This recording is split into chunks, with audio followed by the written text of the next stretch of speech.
মাননীয় অধ্যক্ষ মহোদয়, মই মন্ত্ৰী মহোদয়ৰ পৰা উত্তৰটো পাইছোঁ। মোৰ কোৱেশ্যনটো আছিলে যে বিজনী সমষ্টি সীমান্ত সুৰক্ষা আৰু উন্নয়ন বিভাগৰ বিজনী সমষ্টিৰ অন্তৰ্গত কেইখন গাঁও আছে বা এলেকা আছে, আৰু সীমান্ত সুৰক্ষা আৰু উন্নয়ন বিভাগৰ জৰিয়তে কেইখন গাঁও আঁচনি লোৱা হৈছে, আৰু আগন্তুক দিনত কি আঁচনি কাম আৰম্ভ কৰিব।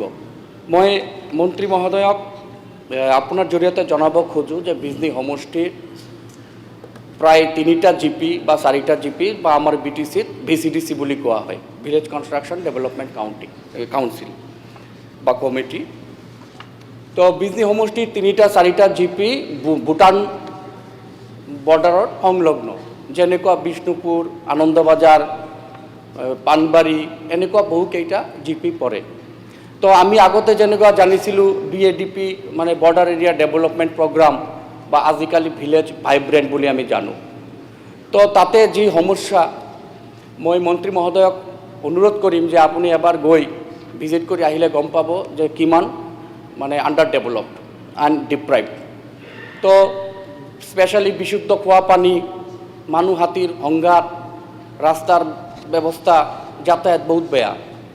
তো সেইকাৰণে মই মন্ত্ৰী মহোদয়ক অনুৰোধ কৰিম যে এবাৰ গৈ চাই আহিলে ভাল হয়, আৰু আগন্তুক দিনত কাম কৰিব লগা যিবিলাকে ভিলেজ ভাইব্ৰেণ্টৰ আণ্ডাৰত আছে এইবিলাক হ'ব লাগে, আৰু কি কি আঁচনি ইতিমধ্যে লোৱা হৈছে মই মন্ত্ৰী মহোদয়ক আপোনাৰ জৰিয়তে জানিব বিচাৰিছোঁ। ঠিক আছে, মিনিষ্টাৰ প্লিজ।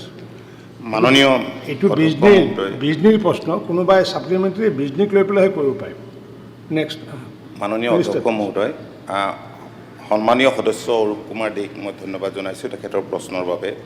তেখেতৰ প্ৰথম প্ৰশ্নটো আছিল যে বিজনী সমষ্টিৰ অন্তৰ্গত এই বিভাগৰ অধীনত কিমান গাঁও আছে। কুৱেশ্যনটো হয়তো প্ৰিণ্টিং মিষ্টেকো হ'ব পাৰে বা সুধোতেও ভুল হ'ব পাৰে। আমাৰ বিভাগৰ অধীনত কোনো গাঁও নাই।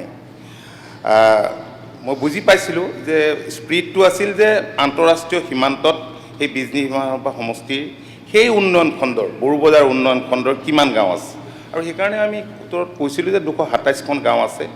তেখেতে কৈছে যে কেইখনমান তাততো VCDC আছে, ভূটান বৰ্ডাৰৰ লগত, এইটো ভূটান বৰ্ডাৰৰ লগত লগ লাগি আছে, আৰু সেই অঞ্চলবিলাকত যথেষ্টখিনি কৰিবলগীয়া আছে। আৰু মাননীয় অধ্যক্ষ মহোদয়, মই আগতেও কৈছোঁ এই সন্মানীয় সদনত যে এইবাৰ যিবিলাক সীমান্তৱৰ্তী অঞ্চল আছে, সেই সীমান্তৱৰ্তী অঞ্চলসমূহৰ মূল যি আন্তঃগাঁথনি, সেই আন্তঃগাঁথনি আৰু স্থানীয় ৰাইজৰ সুৰক্ষা নিশ্চিত কৰিবৰ কাৰণে কেন্দ্ৰীয় চৰকাৰে ভাইব্ৰেণ্ট ভিলেজ 2 নামৰ এখন আঁচনি গ্ৰহণ কৰিছে। মাননীয় কেন্দ্ৰীয় গৃহমন্ত্ৰীগৰাকী নিজেও বৰাক ভেলীলৈকে গৈছে, অসম বাংলাদেশ সীমান্তলৈ। হয়, আমি জানো সেই অঞ্চলবিলাকত তেখেতে যিখিনি উল্লেখ কৰিছে, আজি পানবাৰীকে ধৰি বহুখিনি অঞ্চলত যথেষ্টখিনি কৰিবলগীয়া কাম আছে। আমি ভিজিট কৰিম, আৰু মই অনুৰোধ জনাম সন্মানীয় সদস্যগৰাকীক, যিহেতু চিলেকশ্যনটো ভাৰত চৰকাৰে কৰিছে গাঁওবিলাক আইডেণ্টিফাই কৰি, গতিকে অন্ততঃ জিলা উপায়ুক্তৰ লগত যোগাযোগ কৰি সেই অঞ্চলবিলাকত কেনেকুৱা ধৰণৰ ইনফ্ৰাষ্ট্ৰাকচাৰৰ প্ৰয়োজন আছে বা কামৰ প্ৰয়োজন আছে, সেইখিনি যাতে তেখেতে অলপ নিজেও নজৰ ৰাখে।